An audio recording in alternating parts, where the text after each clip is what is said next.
बुलबुल के परों में बात जैसा परवाज नहीं होता, बिखरे हुए लोगों का कभी राज नहीं होता, बिखरे हुए लोगों का कभी राज नहीं होता। आदत पड़ गई है जिनको सिर झुका के चलने की, आदत पड़ गई है जिनको सिर झुका के चलने की, उनके सिर पे कभी ताज नहीं होता। साथियों, उनके सिर पर कभी ताज नहीं होता। आदरणीय मंच, आदरणीय मंच व सम्मानित साथियों, मैं कैथल से चल के आप लोगों के बीच में आया और ये सभागार पूरा खचाखच भरा हुआ था। आज उसमें से अभी अगर हम देखें कुछ लोग चले गए हैं, परंतु जो लोग यहां बैठे हैं उनकी जिम्मेवारी है कि जो ये BS4 अभियान चला हुआ है संविधान को बचाने के लिए। और संविधान क्या है? संविधान तो एक पुस्तक है साथियों। ये पुस्तक एक साइड में रख दी और दूसरी पुस्तक ले आए, तो बचाओगे किसको? संविधान को बचाने की जरूरत नहीं है। आपके जो हक और अधिकार इस संविधान में लिखे हुए हैं बराबरी के, उनको बचाने की जरूरत है। और वो ड्यूटी किसकी है? वो ड्यूटी, मेरी बहनों से सवाल है, क्या इन पुरुषों की ड्यूटी है या ये जो मंच पे जो लोग बैठे हुए हैं भाषण देके कुछ लोग चले गए और कुछ लोग अभी भी बैठे हुए हैं, यह उनकी ड्यूटी है या हम सब लोगों की ड्यूटी है? हम सब लोगों की ड्यूटी है, क्योंकि ये जो बराबरी के हक और अधिकार हमारे को मिले वो सबको मिले। ऐसा तो नहीं है कि बाबा साहब अंबेडकर ने महिलाओं को सारे अधिकार दे दिए और पुरुषों को कुछ नहीं दिया। ऐसा तो नहीं है। और ऐसा भी नहीं है कि मुसलमानों को सारे अधिकार दे दिए, बाकी धर्मों के लोगों को कुछ नहीं दिया। और ऐसा भी नहीं है कि यादव जाति के लोगों को सब कुछ दे दिया और बाकी जातियों को कुछ नहीं मिला। और ऐसा भी नहीं है कि हरियाणा के लोगों को सब कुछ दे दिया, बाकी राज्यों को कुछ नहीं दिया, या काले लोगों को सब कुछ दे दिया, गोरे को कुछ नहीं दिया, या धनी आदमी को सब कुछ दिया, गरीब को कुछ नहीं दिया। ऐसा तो नहीं है। तो अगर ऐसा नहीं है तो एक बात सोचने की है, जो संविधान विरोधी ताकतें हैं वो इस संविधान को खत्म करने में क्यों लगी हुई है? ये सोचने वाली बात है। तभी बाम सेफ ने ये BS4 अभियान चलाया, जिसके तहत हम लोग आपके पास बात करने के लिए आए। और इसके पीछे हमारा एक मकसद है। और मकसद क्या है कि जो बराबरी के हक और अधिकार हैं जो संविधान में लिखे हुए हैं वो बचे रहें। वो कौन कौन से अधिकार है? अनुच्छेद 15(4) और अनुच्छेद 16(4) को अगर देखोगे, जो साथी यहां पे रिटायर हो गए और जो अभी काम कर रहे हैं, जो गवर्नमेंट जॉब कर रहे हैं, वो 16(4) के तहत ही उन्होंने वो रोजगार मिला। और उसमें अनुच्छेद में अगर अनुच्छेद 17 को देखें, वो छुआछूत की समाप्ति की बात करता है। क्या वो समाप्ति हो गई? छुआछूत तो आज भी ऐसे ही चली हुई है। आप तमाम देश में सोशल मीडिया पे देख रहे हैं कि मजदूरी मांगने के लिए गया मध्य प्रदेश में एक आदिवासी साथी, मजदूरी करने के लिए गया था और वो पैसा लेने के गया, उसके ऊपर पेशाब कर दिया गया। यही एक जालोर की घटना है।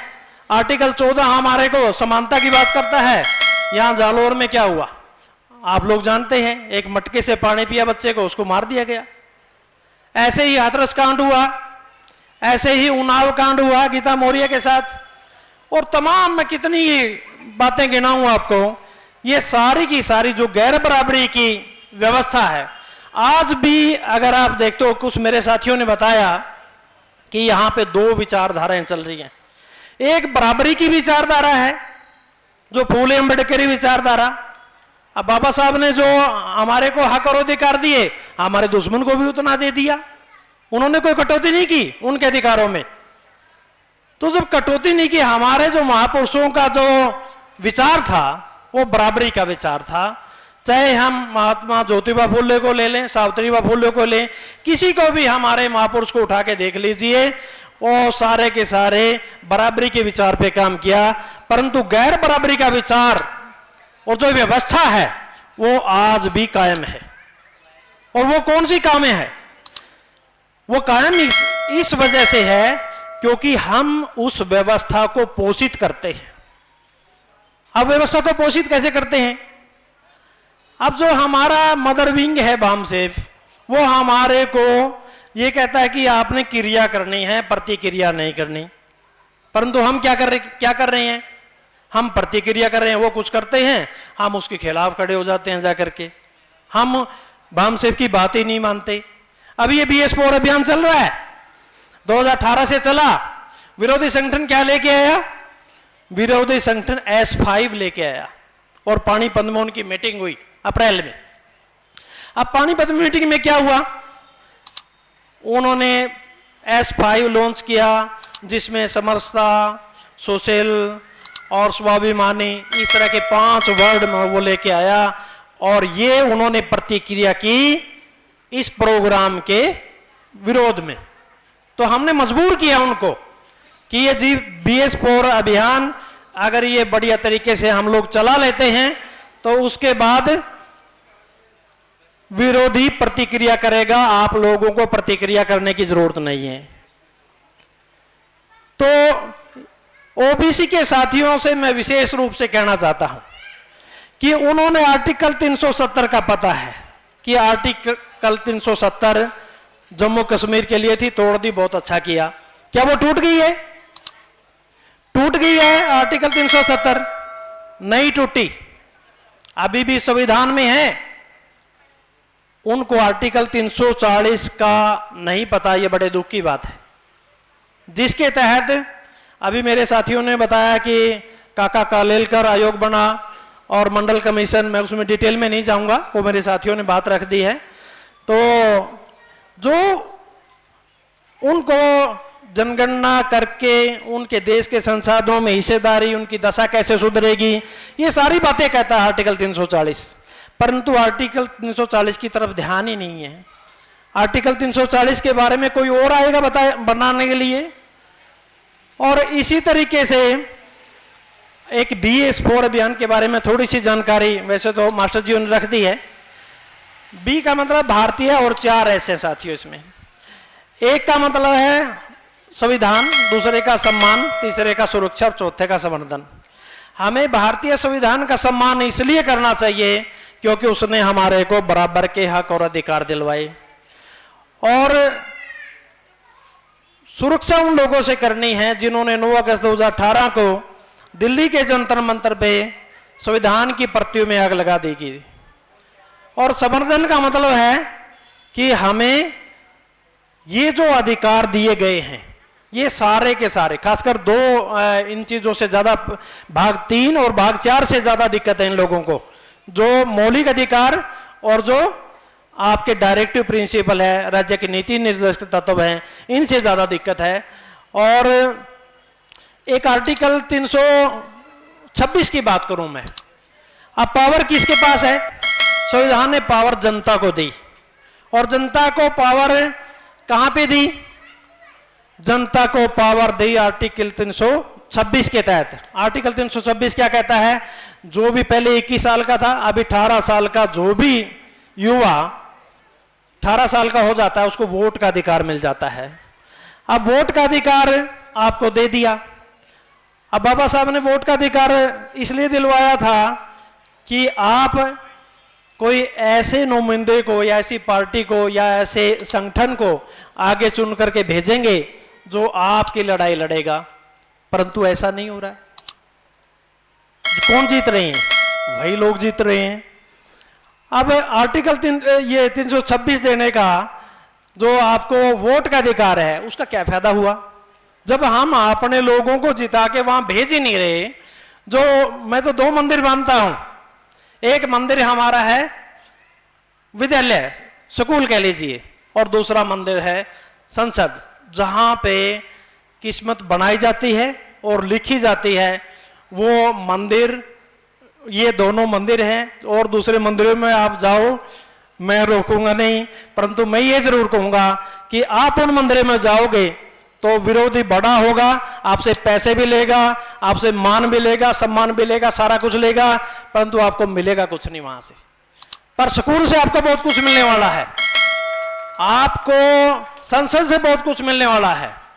अभी संविधान के मेरे साथियों ने 4 पिलरों की बात की, पर मैं कहता हूं कि इसमें 3 ही पिलर हैं संविधान के। जैसे ये बिल्डिंग पिलरों पे खड़ी हुई है, अगर ये पिलर निकाल दें तो इसमें बिल्डिंग में कुछ नहीं बचेगा, सारी धराशायी हो जाएगी। अब वो 3 पिलर कौन से हैं? न्यायपालिका की बात करें, न्यायपालिका में हमारे देश का संविधान ये कहता है 312(1) कि अखिल भारतीय न्यायिक आयोग बनाया जाए और उसके तहत जजों की भर्ती होनी चाहिए। परंतु हो क्या रहा है, कोलिजियम के तहत पैरासूट के जरिए 372 घरानों से जज आ रहे हैं, बाकी और दूसरे नहीं है कोई भी। क्या कोई इंटेलिजेंट आदमी और जगह नहीं पैदा हो सकता? उन 372 घरानों में ही होता है। परंतु संविधान कुछ कह रहा है और किया कुछ और जा रहा है। इसी तरीके से अगर दूसरे पिलर की बात करें, वो है हमारी कार्यपालिका, जिसको हम ब्यूरोक्रेसी बोलते हैं। इसमें क्या किया, लेटरल एंट्री के थ्रू ज्वाइंट सेक्रेटरी लेवल के लोग भर रहे हैं, जहां पे आने वाले टाइम में आप लोगों के लिए पॉलिसी बनाई जाएगी और आपका वहां कोई आदमी नहीं होगा। जब आपका आदमी नहीं होगा, क्या आप लोगों के लिए पॉलिसी बनेगी? मैं आप लोगों से पूछना चाहता हूं, क्या पॉलिसी बनेगी आप लोगों के लिए? नहीं बनेगी। तो जब नहीं बनेगी तो फिर उसके बाद तो क्या होगा, ये संविधान भी रहे और आपके खिलाफ पॉलिसी अभी आ रही है, देख रहे हो आप, सारा निजीकरण कर रहे हैं, आपके जज भर्ती नहीं हो रहे, और इसी तरीके से जगह जगह पे गैर बराबरी के शिकार हो रहे हैं हम लोग। तो जब इस तरह की पॉलिसी मेकर आपके लोग वहां नहीं जाएंगे, तब तक कुछ होने वाला नहीं है। लेटरल एंट्री के बारे में थोड़ा सा मैं बता दूं कि लेटरल एंट्री वो चीज है कि जैसे एक बस भरी खड़ी है, उसके ऊपर भी लोग बैठे हैं छत पे, अंदर सीटों पे भी हैं, बीच में भी खड़े हैं, खिड़कियों में भी खड़े हैं, और मैं ड्राइवर हूं उस पे। और मैंने संधीर जी खड़े देख लिए बस स्टैंड पे। मैंने कहा संधीर जी इस ड्राइवर वाली खिड़की से आ जाओ, तो मैंने उनको ड्राइवर वाली खिड़की से बुला लिया और साथ में साइड वाली सीट खाली करवा दी और खाली करवा के बोला कि स्टाफ का आदमी है, इसको बैठा दिया। तो इस तरीके से लेटरल एंट्री हो रही है और 360 आईएएस नहीं, वो ज्वाइंट सेक्रेटरी लेवल के लोग भर लिए गए हैं। और जो अपने वाले लोग आते हैं वो यहाँ पे डीसी और दूसरे अन्य कार्यभार संभालेंगे। तो पॉलिसी मेकर वही लोग होंगे जिनका ना कोई टेस्ट होगा, ना कोई इंटरव्यू होगा, और वो लोग आकर के पॉलिसी बनाएंगे देश के लिए। साथियों, इसी तरीके से हम विधायिका तीसरे पिलर की बात करें, जिसमें कुछ लोग, मैं थोड़ा सा आरक्षण के बारे में बताऊंगा। कुछ लोग कहते हैं कि ये 10 साल के लिए दिया था, ये बिल्कुल गलत है। और आर्टिकल 330 और 332 ये 10 साल के लिए दिया था, जो एससी और एसटी को एमपी और एमएलए में रिजर्वेशन देता है, और ये 10 साल के लिए था। बाकी 15(4), 16(4) वहां पे पिछड़ा वर्ग का नाम है, और पिछड़ा वर्ग के नाम से ही मतलब हम लोग सारे के सारे, ना कोई एससी हैं, ना कोई एसटी हैं, ना कोई ओबीसी। अगर 32 से पहले देखें, हम सारे के सारे पिछड़ा वर्ग के लोग हैं। तो बात आती है विधायिका की। विधायिका में क्या है? विधायिका में हमने ईवीएम को देखा है, कहीं ट्रक के ट्रक भरे मिलते हैं, कहीं पे क्या रखा है, कहीं पे लोग आकर के दूसरी ईवीएम के रूम भरे पड़े हैं और वो उनको उठा करके वहां लगा देते हैं। आपकी वोट की जरूरत ही नहीं रही, आर्टिकल जो 326 आपको देता है। तो साथियों, ये जो तीनों पिलर हैं, तीनों पिलर आपके कब्जे में हो गए हैं, और अगर आप इस व्यवस्था को दुरुस्त करना चाहते हैं, तो इसके लिए आपने BS4 प्रोग्राम चलाना ही पड़ेगा। इसके अलावा हमारे पास कोई चारा बचा नहीं है। अब BS4 अभियान के तहत हम क्या कर रहे हैं? हम 50 लाख संविधान प्रबोधक अभी पूरा देश में तैयार कर रहे हैं। अब वो संविधान प्रबोधक क्या करेगा जाकर के? उनको पहले ट्रेनिंग दी जाएगी और फिर वो पब्लिक के बीच में जाएगा। उसके पास अगर वो आधा घंटा है, एक दिन में आधा घंटा लगाए, अगर वो 15 मिनट है 15 मिनट लगाइए, अगर उसके पास पूरा दिन है तो पूरा दिन लगाएगा। तो वो क्या करेगा कि ये 2021 के अंदर जनगणना होनी थी। क्या मतलब 2021 में जनगणना हुई? नहीं हुई।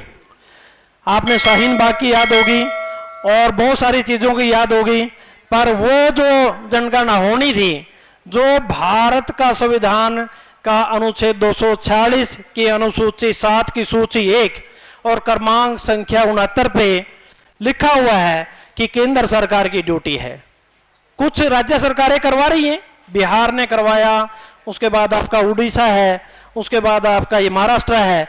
इसमें जातीय जनगणना की एक पहल हुई है, परंतु जब सुप्रीम कोर्ट में हमारे काफी लंबित मामले हैं, अगर आप उनको देखोगे तो वो वहां पे जो डाटा आएगा वो डाटा प्रमाणिक नहीं होगा, क्योंकि वो एक स्टेट का डाटा है। और सेंटर का अगर डाटा चाहिए तो केंद्र सरकार की ड्यूटी है, उसने जातीय जनगणना करवानी चाहिए थी। जातीय जनगणना तो ना कांग्रेस ने करवाई ना बीजेपी ने करवाई, तो दोनों ही दोषी हैं। जब गुलाम भारत में जातीय जनगणना होती रही तो आजाद भारत में क्यों नहीं?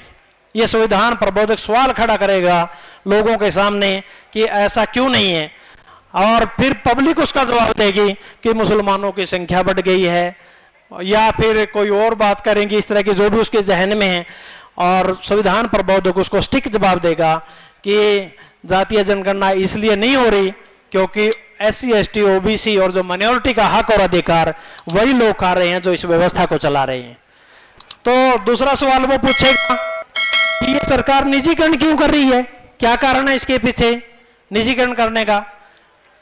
तो निजीकरण करने का वो जो संविधान प्रबोधक है, कुछ लोग कहेंगे कि रोजगार ज्यादा मिल जाएगा, कुछ लोग कहेंगे कि मतलब ये SC ST OBC के लोग ज्यादा आ गए थे इसलिए निजीकरण करना उचित समझा, कुछ कहेगा कुछ कहेगा कुछ।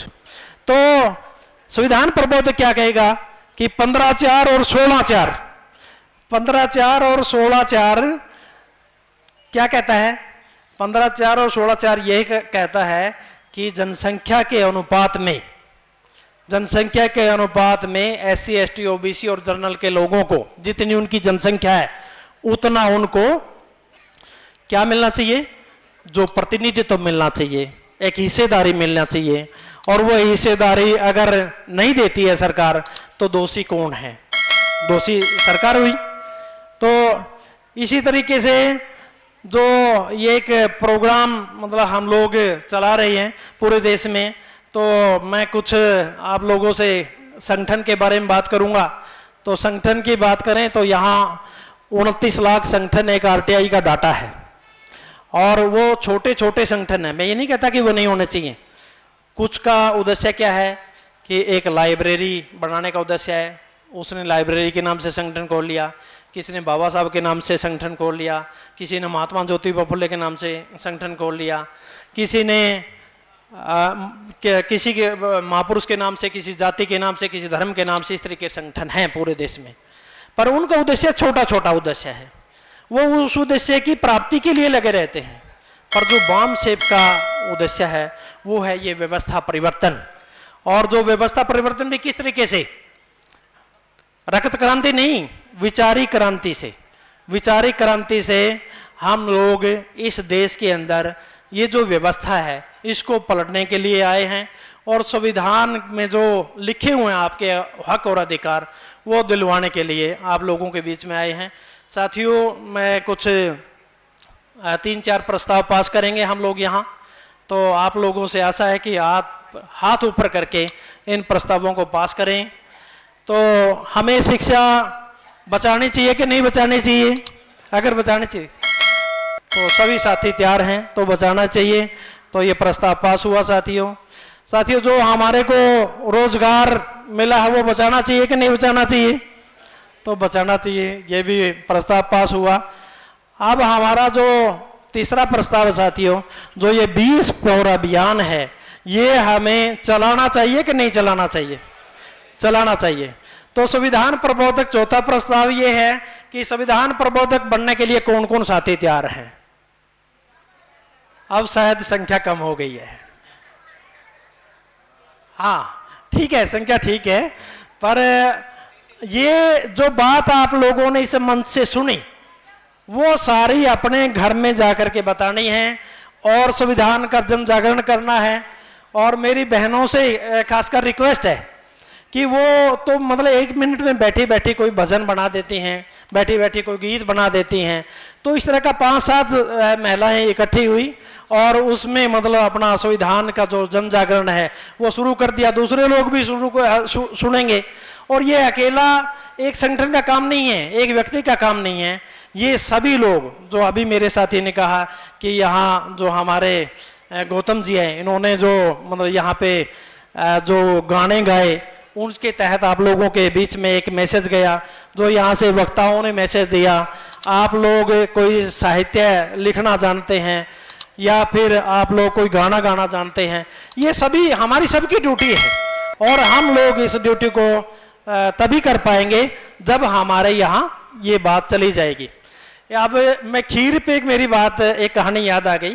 अभी हमारे जो चौहान साहब है खीर के ऊपर बात कर रहे थे, तो ये बुद्ध के टाइम की बात है। तो बुद्ध ने भी ये बात कही है कि हमें बुद्धम शरणम गच्छामि, संगम शरणम गच्छामि और धम्मम शरणम गच्छामि, कि हमें संस्था के साथ रहना चाहिए, हमें व्यक्ति के साथ नहीं रहना चाहिए। बाबा साहब ने भी ये कहा है कि नायक पूजा बहुत खतरनाक है, एक आदमी के पीछे नहीं चलना चाहिए, हमें संगठन के साथ चलना चाहिए। अब वो क्या थी, और जो गैर बराबरी की व्यवस्था उस टाइम में चरम सीमा पे थी, और चरम सीमा पे थी, तो जो उसके बौद्ध भिक्षु थे वो बैठे हुए थे। तो बुद्ध ने कहा कि ये व्यवस्था बदल सकती है, परंतु वहाँ के लोगों ने, जो बुद्ध भिक्षु बैठे हुए थे, वो कहे कि नहीं, ये नहीं बदल सकती। तो उन्होंने कहा कि आप मेरे साथ चलो। तो आगे आगे बुद्ध चल पड़े और पीछे पीछे सारे जो बौद्ध भिक्षु थे वो चले। आगे जाकर के गांव से पहले एक कुआं था, उसके ऊपर एक महिला खड़ी है और उनको प्यास लगी हुई थी। बुद्ध ने कहा कि आप बहन जी, आप पानी पिलाओ। तो उन्होंने कहा कि मैं तो अछूत हूँ और मैं आपको पानी नहीं पिला सकती। तो उसने कहा कि देखो भाई, पानी का और प्यास का संबंध है, आपका और हमारा कोई संबंध नहीं। आप पानी पिला दोगे और हमारी वो तृप्ति हो जाएगी, और उसके बाद ये तृप्ति का जो मामला था कि पानी पी लिया और सभी आगे चले गए। आगे जाकर के एक चौपाल आती है, चौपाल में सारे बौद्ध भिक्षु बैठ जाते हैं और बुद्ध के पास कमंडल था, कमंडल में उसने नीचे एक सुराख करवाया और सुराख करवा करके वो पहली माई के पास गया कि माई आप इसके अंदर गोबर डाल दीजिए। तो उन्होंने कहा महात्मा जी, आज तो पूर्णिमा है और आप गोबर क्यों डलवा रहे हो, खीर डलवाओ। तो उसने कहा कि नहीं, आप गोबर डालिए। तो उसने थोड़ा सा उठा करके गोबर डाल दिया और अगली माई पे, सभी माई पे होते हुए वो थोड़ी थोड़ी थोड़ी खीर डलवा करके वहां आ गया चौपाल के अंदर, और चौपाल से सारे बौद्ध भिक्षु उनको भेज दिया कि सभी माई को यहाँ बुला लाओ। तो सारी माई आ गई, वहाँ पे बैठ गई और एक माई की तरफ इशारा किया कि आप स्टूल लेके आओ। तो उन्होंने स्टूल लेके आगे रख दिया। तो बुद्ध ने जब उस खीर के कमंडल को उल्टा किया तो उसमें गोबर नहीं था। गोबर का मतलब है बुरा विचार और खीर का मतलब है अच्छा विचार, कि जैसे जैसे अच्छे विचार आएंगे वैसे वैसे हमारा ये भी एक कमंडल है, वैसे वैसे हमारे दिमाग में से ये सारा का सारा गोबर निकल जाएगा। जो ये गैर बराबरी का ब्राह्मणवादी या मनुवादी व्यवस्था ने भर दिया है, ये धीरे धीरे करके निकल जाएगा। जैसे ही अब हम इस सभागार में कैसे आए, इस दरवाजे से आए, और जाएंगे कहाँ से, और कोई रास्ता नहीं है, इसी दरवाजे से जाएंगे। इसलिए ये मतलब हमारे 2 दरवाजे हैं, पढ़ करके, देख करके या सुन करके। हमें ये विचार आते हैं। और ये विचार अभी मैं 1 मिनट और लूँगा आप लोगों का। तो हमारी जो संगठन है या जो मतलब हमारी पार्टी है वो कैसी होनी चाहिए? वो पार्टी ऐसी होनी चाहिए कि जिसके अंदर संस्थागत नेतृत्व हो और लोकतांत्रिक व्यवस्था हो। हर 2 साल के बाद, हर 1 साल के बाद जो भी उसका टाइम है उसमें चेंज होते रहना चाहिए। और उसके बाद वो डेमोक्रेटिक सिस्टम के साथ, संस्था के साथ हमें जुड़ना चाहिए। और संस्था के साथ आप जुड़ोगे तो व्यक्ति तो नश्वर है, आएगा जाएगा, आज हमें कल नहीं रहेंगे, परंतु संस्था खड़ी रहती हैं। और बाबा साहब अम्बेडकर ने भी ये कहा था कि विचार भी तब तक जीवित रहता है जब तक उसको प्रचार प्रसार करने वाले लगातार उसका प्रचार प्रसार करते हैं। तो इस तरीके से हम लोगों ने भी क्या करना चाहिए, हमें डेमोक्रेटिक सिस्टम के साथ रहना चाहिए और हमें एक संस्था के नेतृत्व के साथ हमें आगे बढ़ना चाहिए। जो हमारी मदर विंग है वो इस तरीके से चल रही है। साथियों, मेरा टाइम हो गया है, आप लोगों ने मुझे सुना, आप लोगों का बहुत बहुत धन्यवाद, शुक्रिया, मेहरबानी। MNT न्यूज़ नेटवर्क को सब्सक्राइब करें, लाइक और फॉलो करना ना भूलें। साथ ही बेल आइकॉन दबाकर जन जागृति की मुहिम में जुड़े रहें।